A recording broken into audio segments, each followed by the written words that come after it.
На 7 октомври 2023 година започна израелската геноцидна војна во Газа пред точно 24 месеци. Граѓаните беа први што реагираа кога илјадници луѓе низ целиот Балкан почнаа да протестираат кревајќи го гласот против израелската агресија, чии размери се уште не беа познати. Ова беше првиот од стотиците граѓански протести одржани за 2 години. Следеа првите донации. Владата на Црна Гора одлучува да испрати 34.000 евра финансиска помош за цивилите во Газа. Србија подоцна го стори истото, испраќајќи 900 тони помош во износ од 3 милиони евра, а Хрватска донираше 1 милион евра.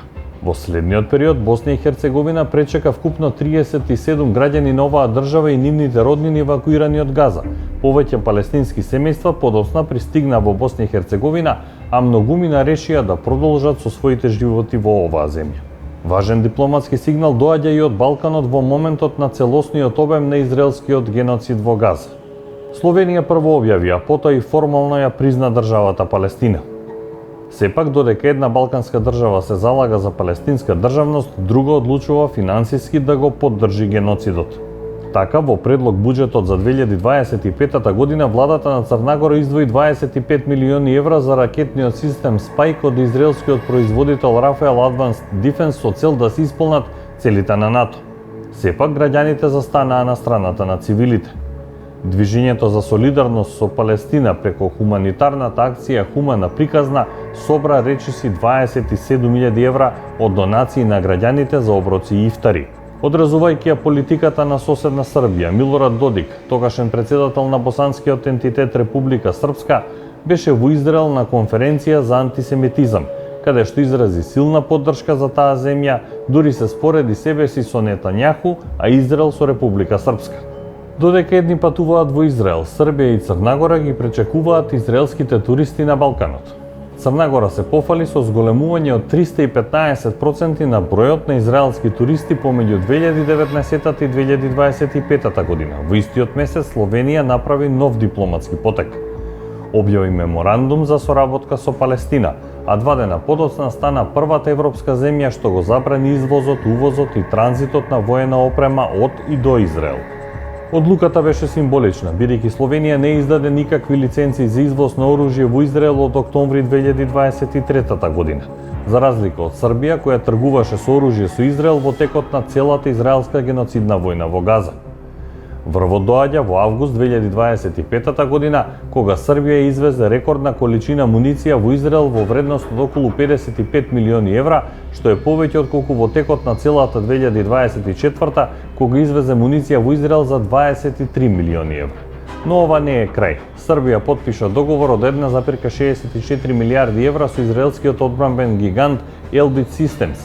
Во средината на геноцидната кампања на Израел, врвните функционери на ХДЗ во Босна и Херцеговина, кои со години негуваат односи со Израел, ја одбележуваат 77 годишнината од постоењето на Израел во Мостар, 77 годишнината од израелската окупација. 2 дена по огнометот, лидерот на партијата Драган Чович го угости израелскиот амбасадор Галит Пелек.